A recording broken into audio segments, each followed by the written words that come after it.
오늘 우리에게 주시는 하나님의 말씀, 요한복음 15장 1절에서 8절의 말씀입니다.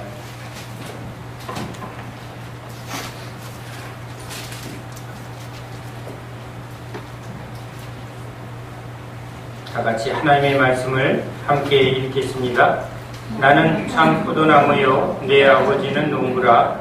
물은 내게 붙어있어 열매를 맺지 아니하는 가지는 아버지께서 그것을 제거해 버리시고, 무릇 열매를 맺는 가지는 더 열매를 맺게 하려 하여 그것을 깨끗하게 하시느니라. 너희는 내가 일러준 말로 이미 깨끗하여 졌으니 내 안에 거하라. 나도 너희 안에 거하리라. 가지가 포도나무에 붙어있지 아니하면 스스로 열매를 맺을 수 없음같이 너희도 내 안에 있지 아니하면 그러하리라. 나는 포도나무요 너희는 가지라. 그가 내 안에 내가 그 안에 거하면 사람이 열매를 많이 맺나니 나를 떠나서는 너희가 아무것도 할 수 없음이라. 사람이 내 안에 거하지 아니하면 가지처럼 밖에 버려져 마르나니 사람들이 그것을 모아다가 불에 던져 사르느니라. 너희가 내 안에 거하고 내 말이 너희 안에 거하면 무엇이든지 원하는 대로 구하라. 그리하면 이루리라. 너희가 열매를 많이 맺으면 내 아버지께서 영광을 받으실 것이요 너희는 내 제자가 되리라. 아멘. 할렐루야. 추석 명절 앞두고 모든 상점에는 아주 오곡백과의 그 풍성함을 상품으로 내어놓습니다. 명절날 선물을 할 때 이렇게 잘 익은 과일을 선물합니다.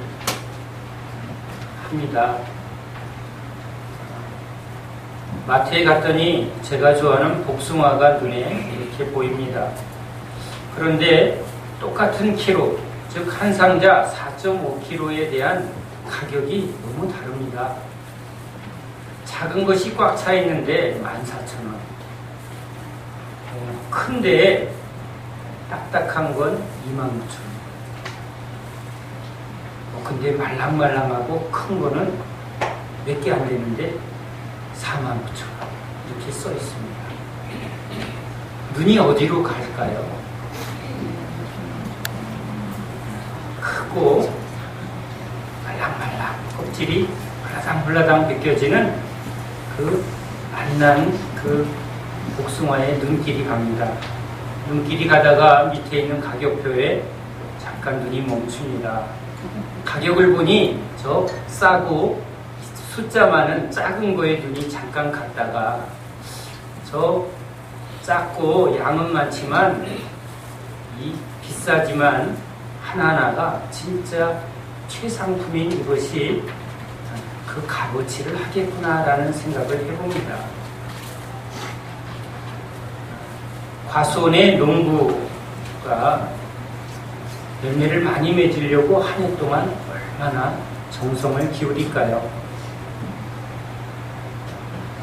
TV에 그 과수원의 열매를 따는 어떤 이야기가 잠깐 비쳤는데 땅에 떨어진 열매들이 멀쩡한 게 있으니까 그 리포터가 그것을 다 줍습니다. 그랬더니 과수원의 주인 아저씨가 에이 그거 맛없는 겁니다. 떨어진 건 맛없는 거고 저 끝까지 잘 붙어있는 저 열매가 맛있는 겁니다. 근데 똑같은데요. 먹어보면 맛이 없습니다. 상품이 되지 못합니다. 과수원지기가 이렇게 말합니다. 농사지은 모든 그 나무의 열매가 다 저렇게 잘 매달려 있으면 우린 대박납니다. 그런데 반 정도밖에는 좋은 상품이 되지 않습니다. 좋은 상품을 만들려고 그 과수원지기는 참으로 열심히 일을 합니다. 잘 익은 것만 따먹는 새들. 어떻게 이 동물도 기가 막히게 합니다. 흔히 잣나무 숲에 잠깐 가서 그 잣을 한번 주워본 적이 있습니다. 청설모가 자기 먹으려고 떨어뜨린 걸 하나 주웠습니다. 안에 잣이 꽉 차 있습니다. 야, 잣 좀 더 주워보자. 그런데 아무리 흩어도 실수로 떨어뜨려서 우리가 와서 주워가지 못한 잣만 있고 나머지는 청설모들이 이미 다 먹었습니다. 혹시 얘네들이 먹다 남긴 건 없나 하고 잣을 잘 뒤져보니까 알알이 좀 떨어진 게 있습니다. 아, 여기 잣이 있구나 하고 열심히 주웠습니다. 그래서 그 중에 하나를 딱 깨먹으니까 속에 알맹이가 없습니다. 청설모가 냅둔 건 쭉쟁이들입니다. 겉은 똑같은데 어떻게 그 청설모는 그 안에 이 알맹이가 없다는 걸 아는지 다 쭉쟁이들만 내버려둔 것입니다. 우리는 모르죠. 겉은 똑같은 잣인데 그 안에 알맹이가 있는지 쭉쟁인지 우리는 모르지만 청설모는 아는 모양입니다. 한 해에 수고한 농부가 이 결실의 계절에 잘 열매를 맺게 하려고 수고하고 땀 흘립니다. 열매가 없다면. 그래서 추수 때 앞두고 태풍이 몰아쳐서 밭의 곡식이 다 쓰러지면 농부의 마음도 쓰러지죠. 잘 익은 그 과일이 비바람에 떨어져서 상품으로 내어놓을 수 없을 때 과수원지기의 마음도 쿵하고 떨어지는 것 같습니다. 우리 인생도 이렇게 농부처럼 과수원지기처럼 열매를 맺으려고 삽니다. 인생의 열매는 무엇일까? 사람들은 이름을 남기려고 삽니다. 호랑이는 가족을 남기지만 사람은 이름을 남긴다. 우리도 살면서 과연 뭘 남기려고 살까? 사람들이 이름을 남기려고 합니다. 우리 조상님 중에 용의정이 있어.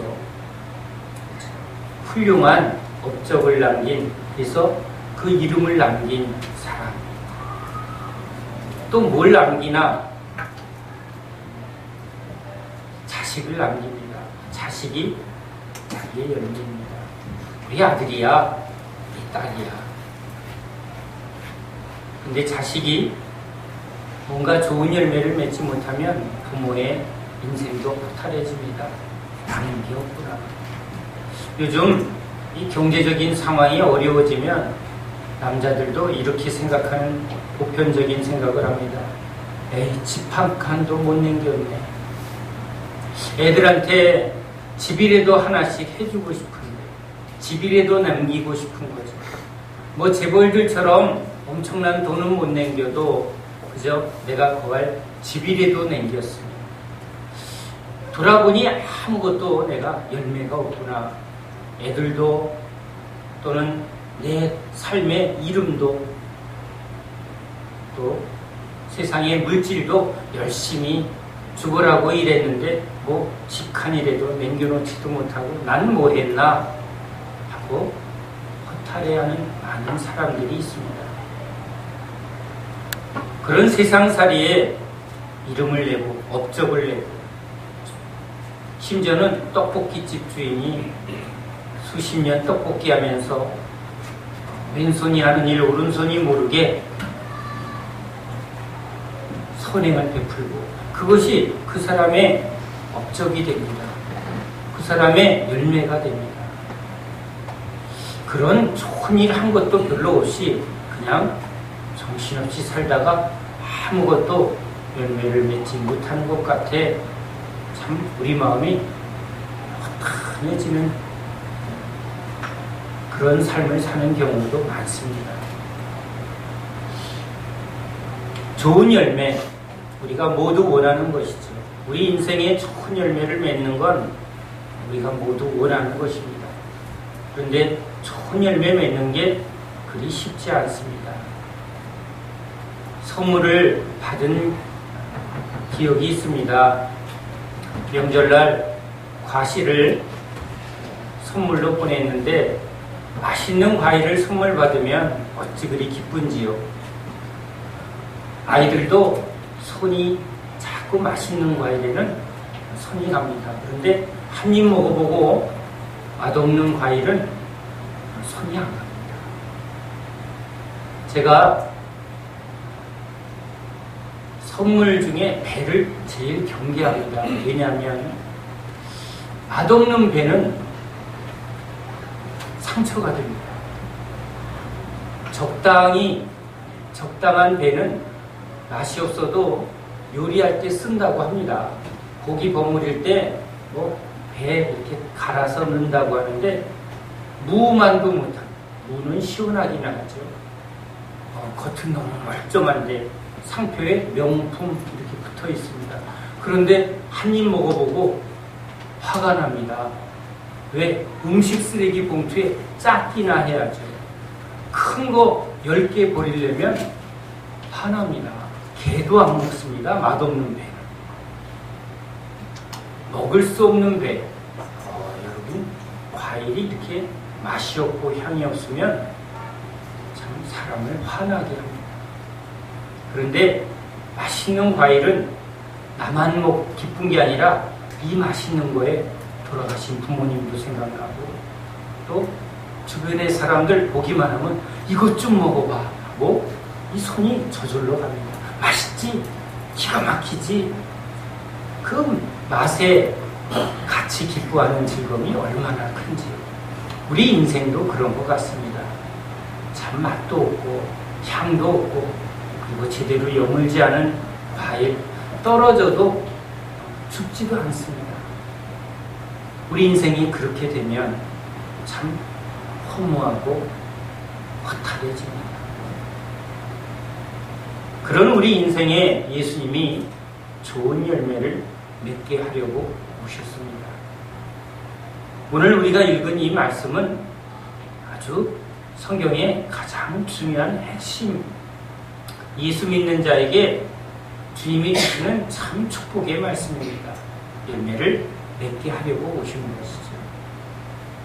그러기에 저는 성경의 많은 말씀 중에 이 요한복음 15장의 이 말씀을 참으로 즐겨하고 참으로 좋아하는 말씀입니다. 왜? 주님이 내 인생의 열매를 맺게 주신다는 이 약속의 말씀이 우리에게 가장 큰 힘이 되고 복이 되기 때문에 그렇습니다. 오늘 주님이 이 말씀을 통해 우리에게 열매를 보여줍니다. 먼저 우리가 이 말씀 속에 집중해야 될 게 있습니다. 예수님이 자기를 포도나무라고 비유합니다. 포도나무라고 비유한 것은 포도 열매를 지금 소개하고자 함이죠.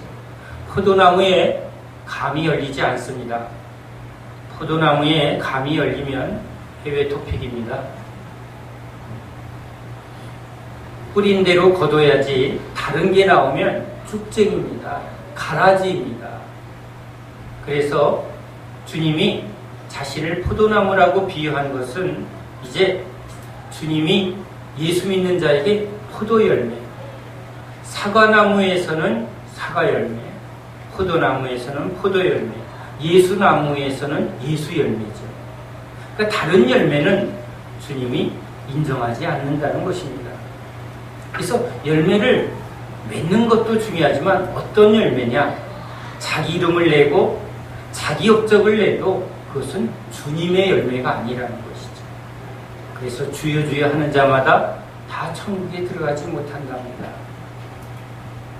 아버지 뜻대로, 즉 이 농부이신 아버지의 원하는 그 열매, 포도나무를 심으면 포도 열매를 기대하는 것 같이 우리 예수 믿는 자에겐 예수 열매를 맺게 하려고 하는 것이죠.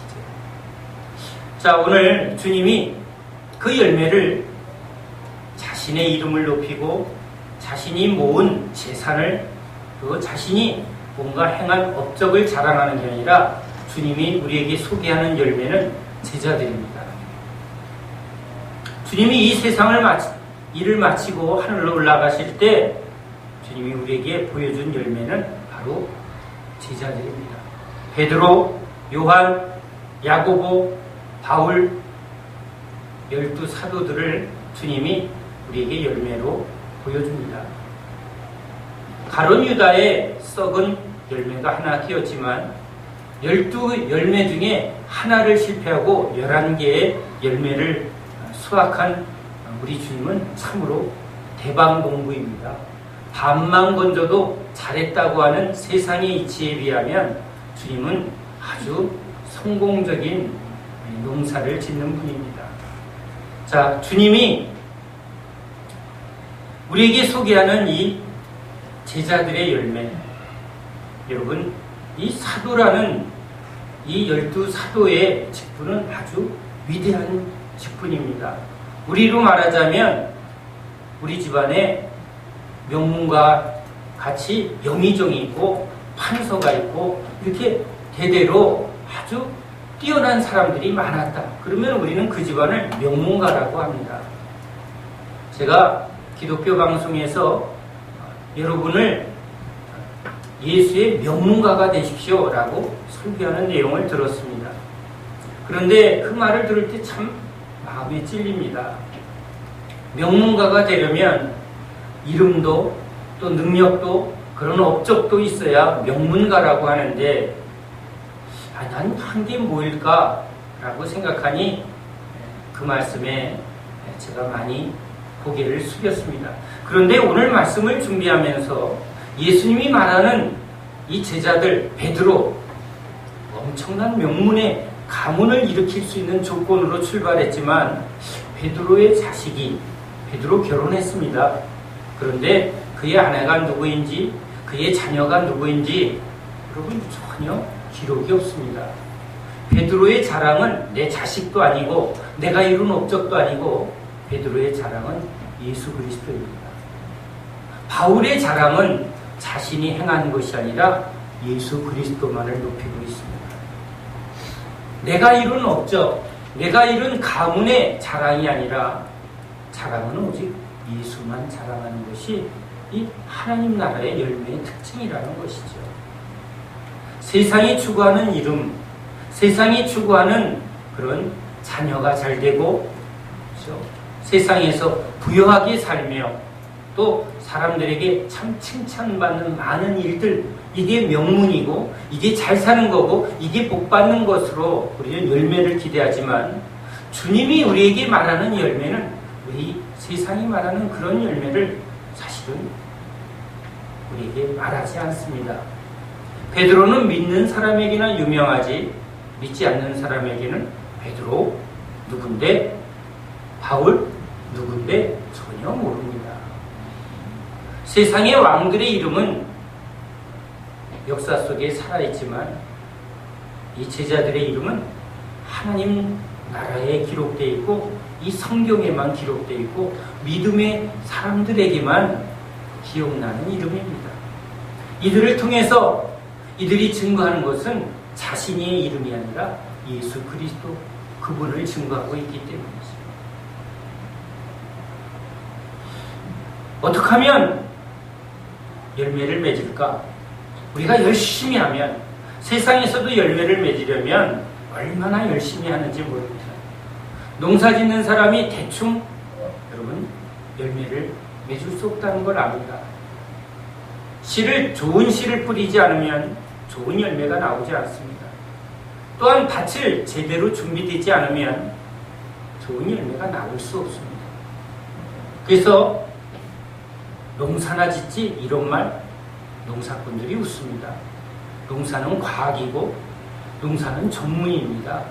특히 명품을 얻으려면 진짜 최상품의 열매를 맺으려면 헌신을 다해야 그래야 명품의 열매가 맺어지는 것이죠. 우리 예수님도 당신의 이 열매를 위해서 헌신을 다하셨습니다. 모든 것을 사실은 이 12 제자에게 헌신을 다해서 정성껏 열매를 맺으려 한 농사꾼과 같습니다. 주님이 열매를 맺기 위해서는 너희들이 얼마나 열심히 하느냐를 말하지 않고 지금 붙어만 있으면 열매를 저절로 맺나니 여러분, 이 말씀을 좀 깊이 깨달아야 합니다. 예수 믿는 우리는 이 믿음의 열매를 분명히 얻어야만 합니다. 주님이 성경에서 두 가지 열매를 우리에게 요구한다고 말합니다. 첫째는 포도나무에 포도 열매를 기대하는 것처럼 예수 믿는 자에겐 예수의 닮음이 있어야 합니다. 예수의 향기가 나와야 합니다. 예수의 맛이 나야 합니다. 맛이 없고 향이 나지 않는 열매는 여러분 상품의 가치가 없습니다. 또 작은 열매는 상품으로 팔릴 수가 없습니다. 잘 자라나야 합니다. 너무 때를 놓치면 그냥 문들어 썩어져 버립니다. 최상의 때에 따기 위해서 농부가 아주 하나하나 철저하게 그 과정을 준비하죠. 그런 것처럼 우리 신앙에도 주님이 그 맛을 내기 위해서, 그 향을 내기 위해서, 그것을 잘 자라나기 위해서 농부가 쉬지 않고 수고합니다. 우리에게 주님이 그 맛과 향기와 자라남을 주시려고 오신 것이죠. 주님으로부터 공급을 받아야만 열매를 맺습니다.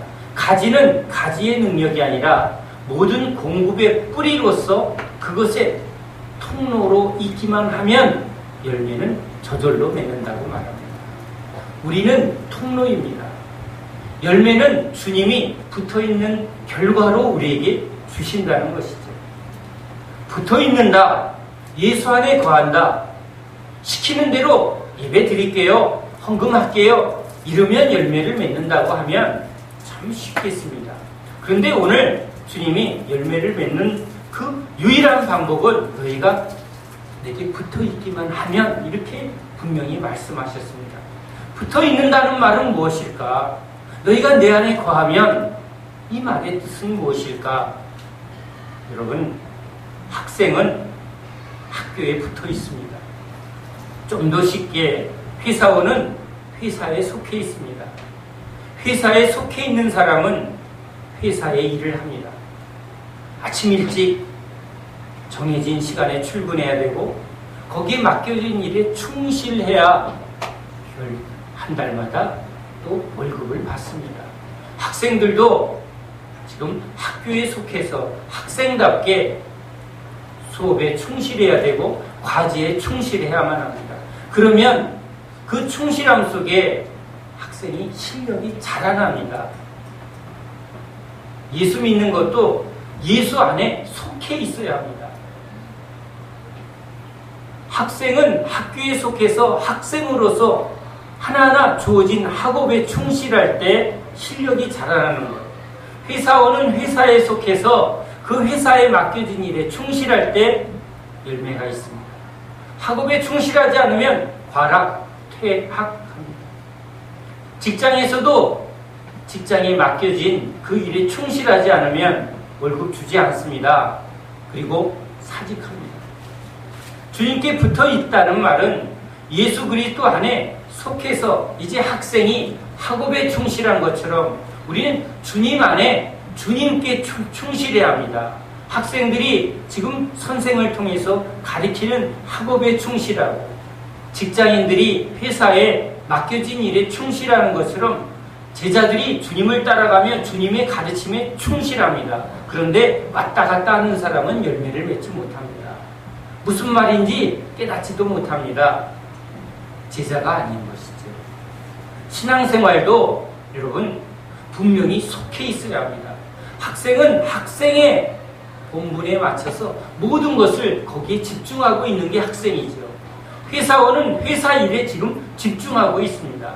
그래서 그 일에 하나하나 실력이 자라나죠. 직급도 올라가고 맡겨진 일도 늘어나고 그에 따르는 상응하는 보응도 받는 것이 여러분 이게 인생입니다. 예수 안에 속해 있어야 한다. 아무것도 하지 않는다는 게 아닙니다. 학생이 학업에 충실한 것처럼 예수 그리스도는 예수 그리스도의 말씀에 충실해야 합니다. 학생이 공부를 통해서 실력이 자라는 것처럼 우리는 하나님의 말씀으로 우리가 충실해질 때 그 말씀의 능력이 나타나는 겁니다. 자라나게 되는 것입니다. 그래서 주님이 따라오너라 할 때 아무것도 하지 않는 게 아니라 주님을 따르면서 주님께 집중하고 가르침에 집중하고 주님이 보여주는 것을 보고 직장에 있는 사람이 직장에 들어가서 직장에 시키는 일에 충실하고 거기서 하나하나 가르치는 일에 배우고 맡겨진 일을 통하면서 하나하나 그 안에서 자라나는 것이죠. 그럴 때 결과가 주어지는 것입니다. 학생은 실력이 주어지고 또 직장에서는 그 일에 잘 할 수 있는 능력과 직책이 주어지고 결과로 보수가 주어지고 보너스가 주어지는 것이죠. 우리가 예수께 속해 있는다. 우리가 그리스도인이다. 학생이 학교에 속하고 회사원이 회사에 속해서 늘 회사 일에 충실한 것처럼 우린 주님께 충실해 있어야만 합니다. 회사에서 공급받듯이 학교에 가서 학교를 통해서 선생님을 통해서 공급받아서 학생이 하나하나 자라납니다. 똑같은 원리죠. 우린 주님께 집중해서 주님의 가르침을 받고 주님을 보고 주님으로 공급받아서 자라나게 되는 것이죠. 왜 안 자라날까? 왜 향이 안 날까? 왜 맛이 없을까? 직장 생활, 지금 우리 교회 생활하는 것처럼 하면 열매가 맺어질까요? 학생이 지금 여러분의 신앙생활 하는 정도로 공부하면, 학생 생활하면 전공 과목 이수할까요? 안 됩니다. 그래서 자라나지 않는 이유가 그렇습니다. 속해 있지 않습니다. 제자는 그런 게 아닙니다. 그래서 지금 사람들이 많이 오지만 지금 주님은 제자에게 집중하고 있습니다. 농사꾼이 다른 일에 신경 쓰지 않습니다. 열매 맺는 가지에 집중합니다. 때에 맞는 결실이 보일 때 그 결실에 집중합니다. 맺지 않으면 잘라버립니다. 싹이 없기 때문이죠. 주님이 우리에게 집중하실 수 있도록 우리도 주님께 집중해야만 합니다. 학생이 선생님을 좋아하면 그 선생님의 과목을 잘합니다. 난 왜 이렇게 국어 선생님이 좋아? 그러면 그 학생은 국어를 좋아하고 잘하게 됩니다. 여러분, 예수님을 좋아하시기 바랍니다. 예수가 싫으면 예수를 따를 수가 없습니다. 너희가 나를 사랑하면 내 계명을 지킨다고 말합니다. 연애하자고요? 아닙니다. 예수님이 진짜 우리에게 오신 그 목적과 그 내용을 여러분 가치를 알아야 합니다. 야, 저거 중요하구나. 그게 좋아하는 겁니다. 중요한 게 여러분 우리에게 저건 중요한 거야, 귀한 거야, 좋은 거야. 그러면 우리는 거기에 마음이 가게 되고 그걸 좋아하게 되고 사랑하게 되는 겁니다. 우리가 사랑하고 좋아하는 게 다 이유가 있습니다. 그건 중요하기 때문이죠. 귀하기 때문이죠. 그거 가치 있기 때문이죠. 그런 걸 우리는 좋아합니다. 사랑합니다. 예수가 진짜 어떤 분인가를 알면 우린 좋아할 수밖에 없습니다. 주님이 우리에게 오신, 그래서 우리에게 주고자 하는 것이 얼마나 우리에게 귀한 것이고 가치 있는 것이고 그 어떤 것과도 바꿀 수 없는 보물이라는 것을, 그게 진짜 복이라는 것을 우리가 진짜 알면 우리는 주님을 좋아할 수밖에 없습니다. 여러분에게 매달 그냥 월급을 한 1억씩 준다 그러면 여러분은 그 사람을 안 좋아할 수 없습니다. 그런데 이 세상 무엇과도 바꿀 수 없는 영생을 주러 오셨고 이 무지한 우리에게 지혜를 주고 진리를 주고 그리고 능력을 주러 오시고 이 세상 어떠한 것으로도 살 수도 없고 얻을 수도 없는 그 신령한 것을 주러 오신 이분, 그것도 믿기만 하면, 따르기만 하면, 예수 학교에 들어오기만 하면 주님은 그 우리 인생을 약속합니다. 여러분, 이게 얼마나 큰 의미입니까? 왜 좋은 대학 들어가려고 그렇게 애를 씁니까? 그 대학에서 진짜 훌륭하게 키워주니까, 실력 있게 만들어주니까. 졸업했는데 졸업한 학생들이 다 실력이 없더라. 그러면 그 학교는 3류, 4류. 근데 졸업생이 실력이 뛰어나더라. 그러니까 그게 명문이 되고 그게 인류가 되는 것처럼, 우리 예수님이 예수학교에 학생으로 들어오면, 입학하면, 예수에 속하면 선생이신 주님이 그 학생들을 명품으로, 진짜 향기와 맛과 크기가 끝내주는 명품으로 만들어주신다고 우리에게 약속하고, 그 증거로 여기 제자들을 우리에게 소개합니다.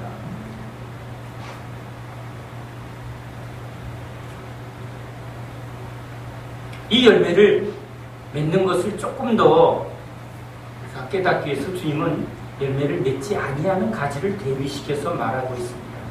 메마른 가지. 여러분, 우리 마음이 얼마나 메마른지를 평소에 잘 자기를 보십시오.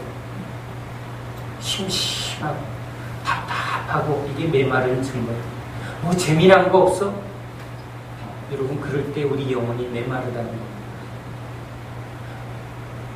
목이 마르면 물을 찾는 것처럼 우리도 심심하면 여러분 뭔가를 찾고 채우려고 합니다. 군것질을 하고, 뭐 재미를 찾고, 신나는 거 찾고, 이거 다 심심해서, 여기 메말라서 그렇습니다.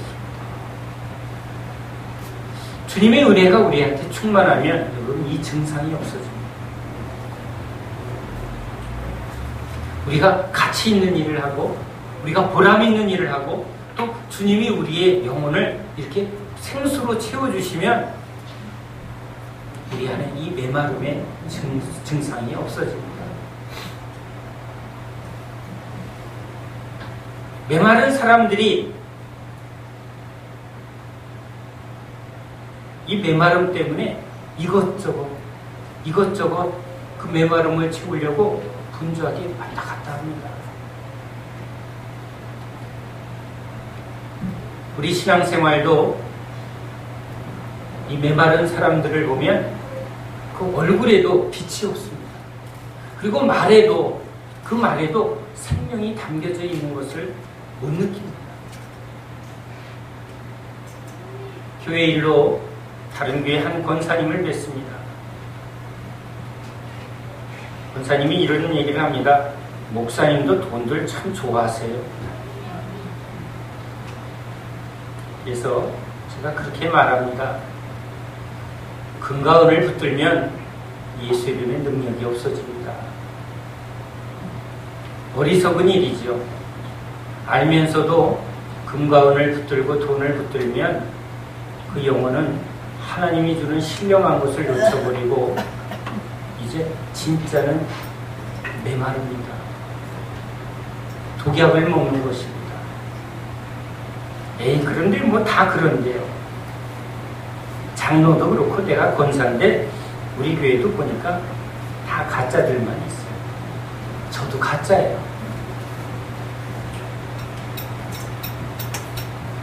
가짜는 지옥 갑니다. 저는 자기가 지옥 가는 줄 알면서도 자기가 열매를 맺지 못하고 있다는 것도 알면서도 그 자리를 떠나지 않는 그 모습을 봅니다. 이러면 안 되는데, 이건 아닌데 라고 하면서 그분이 이렇게 말합니다. 내려놓지 못해서. 하나님한테 약속한 게 많은데 내려놓지 못해서 결국은 붙들고 있는 거죠. 뭘 붙들고 있을까요? 세상 것을 붙들고 있습니다. 열매가 되지 못하는 것을 붙들고 있습니다. 음물물을 아무리 먹어도 목마름을 해결할 수 없습니다. 세상 것을 아무리 붙들어도 우리 영혼은 채워지지 않습니다. 인간은 하나님이 하나님의 형상으로 지었기 때문에 이 세상 모든 것을 가진 재벌도 채워지지 않습니다. 오직 하나님만 모셔야 우리 영혼이 채워집니다. 그것이 하나님의 신비입니다. 그래서 역사 속에 여러분 수많은 황제, 왕, 권력을 가진 사람들이 나는 왕이 됐기 때문에 이제 만족해 라는 사람이 없습니다. 불로초를 찾던 진시황, 영생을 얻으려고 여러분 그 왕들이 더 혈안이 됩니다. 그 모든 것이 헛되기 때문에 그렇습니다. 뒤돌아보면 이 모든 것이 헛되고 헛되다는 것을 알기 때문이죠. 예수님은 우리에게 진짜 열매를 주려 오셨습니다. 그래서 이 메마름 속에 목마른 자들아 내게로 올라가. 영혼의 목마름을 채워주고 진짜 열매를 맺게 해줄 능력이 주님께 있기 때문에 그렇습니다. 주님이 또 하나 우리에게 열매를 맺지 않는 가지를 알려주신 게 있습니다. 잎만 무성한 무화과 나무입니다.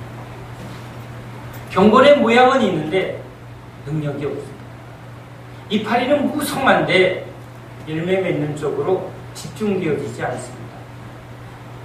예배도 드리고 성경 공부도 열심히 하고 하여튼 뭔가 분주하게 하는데 주님이 찾는 열매를 맺지 못하는 경우도 있죠. 물론 아무것도 안 하는 게으름은 여러분 최악입니다. 뿌리지 않았기 때문에 아무 결과가 없습니다. 그러나 열심히만 한다고 되는 게 아니죠. 주님의 방법대로 해야 합니다. 주님께 붙어 있어야 주님으로부터 공급을 받고 주님이 원하는 열매를 맺는 거죠. 포도나무에서는 포도 열매를 찾는 거지 사과 열매를 찾는 게 아니기 때문에 그렇습니다.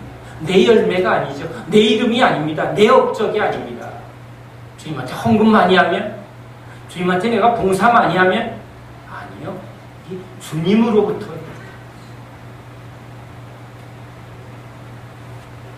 입만 무성한 진짜 집중을 하지 않습니다.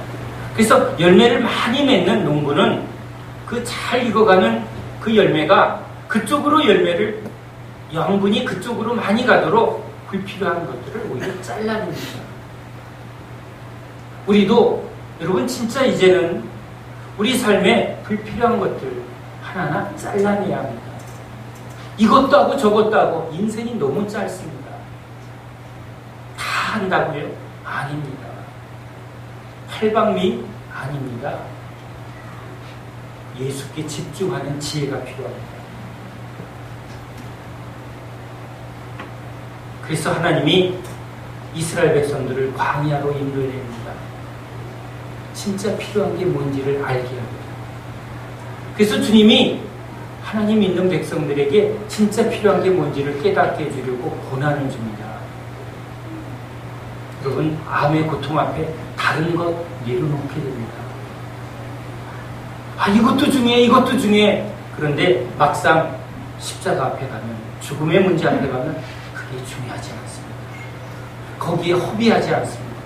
이것도 하고 저것도 하고 이 사람 저 사람 다 맞춰주고 챙겨주다가 가장 귀한 시간을 다 허비해버립니다. 그리고 집중해야 될, 주님께 집중해야 될 시간과 중심을 놓쳐버립니다. 믿죠? 믿습니다. 내가 주님 안 믿는 건 아니에요. 근데 이것도 해야 되잖아요. 애들도 키워야 되고 또 이것도 마련해놔야 되고 나중에 다 해놓고 그 다음에 집중할게요. 그런데 이렇게 정신없이 사는 삶은 나이 들어서도 똑같습니다.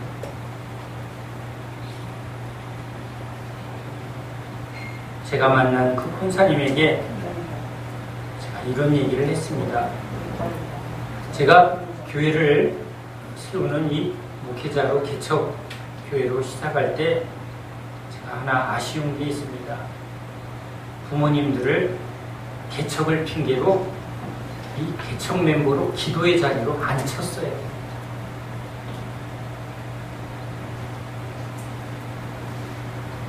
어느 친한 집사님의 어머님이 저쪽 베어스타운 근처에 작은 기도원을 하는 곳을 간 적이 있습니다. 근데 그 권사님은 그 작은 기도원을 지키려고 매일 그곳에서 기도합니다. 제가 이렇게 시간이 지난 후에 그분을 또 찾아뵌 적은 없지만 그래도 다른 일 다 내려놓고 그 기도원 지키려고 그 자리에서 기도하다 보면 누구를 붙들까요? 라는 생각이 듭니다. 자녀들 챙기냐고 이것저것 챙기냐고. 그런데 열매는 뭘까?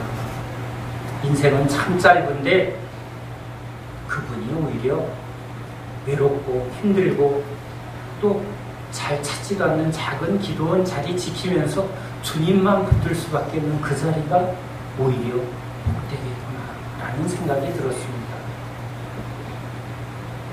저도 목사니까 주일날 못 갑니다. 명절 때도 수요일 금요일 지키려고 못 갑니다. 답답한가요?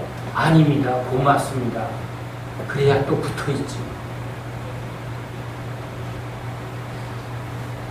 여러분은 그리스도인입니다. 학생은 학생답게 살아야 돼요. 회사원은 회사에 집중하고 회사 일을 하는 사람입니다. 우리는 세상 사람이 아니라 여러분 예수에 속한 제자들입니다. 당신은 누구입니까? 예, 저는 예수 믿는 제자입니다. 어디에 속해 있습니까? 예, 예수께 속해 있습니다. 누구한테 배웁니까? 예, 예수님께 배웁니다. 무슨 능력으로 삽니까? 돈이 아니라 예수 그리스도의 주시는 은혜로 삽니다. 그 은혜로 살고 그분의 사랑으로 살고 말씀으로 살면 열매는 말씀으로 나오고 은혜로 나오고 사랑으로 열매가 나오는 거죠. 먹은 게 나오는 겁니다. 내게 붙어 있으면 열매를 저절로 맺나요? 깊이 뿌리 내리시기를 예수님의 이름으로 축원합니다. 뿌리가 깊게 내려야 양분을 계속 공급받기 때문에 그렇습니다. 그래서 우리는 이 예배를 주님 앞에 더 깊이 뿌리 내리는 시간입니다. 세상에 나간다 할지라도 우리는 세상에 뿌리를 둔 자가 아니라 땅에 뿌리를 두면 땅의 열매를, 세상에 뿌리를 두면 세상의 뿌리를, 돈에 뿌리를 두면 돈의 열매를, 예수께 뿌리를 내리면 예수의 열매를 나오는 게 여러분 이게 하나님의 원리입니다. 다시 한번 우리는 예배를 통해서 우리의 시작 예수님이십니다. 우리의 끝도 예수님이십니다. 우린 예수께 속해 있습니다. 우린 예수의 말씀으로 우리의 생각을 바꿔갑니다. 학생이 학업을 통해서 학생의 과정을 직장인이 직장의 일을 하면서 직장에서 해야 할 그 일의 지식에 집중하는 것처럼 우리는 예수께 집중해서 예수의 말씀을 듣고 예수님이 주시는 그 은혜의 법, 사랑의 법을 하나하나 배우며 그렇게 살아가는 제자들입니다. 그러면 주님이 우리를 바꾸고 가십니다. 베드로가 말합니다. 내가 열심히 해서 베드로 된 게 아니라 주님의 은혜로 됐습니다. 바울이 말합니다. 나의 나됨은 하나님의 은혜로. 우리가 하는 게 아니라 주님이 우리를 바꾸고 가시는 능력의 주님, 사랑의 주님이신 줄 믿습니다. 기도합니다.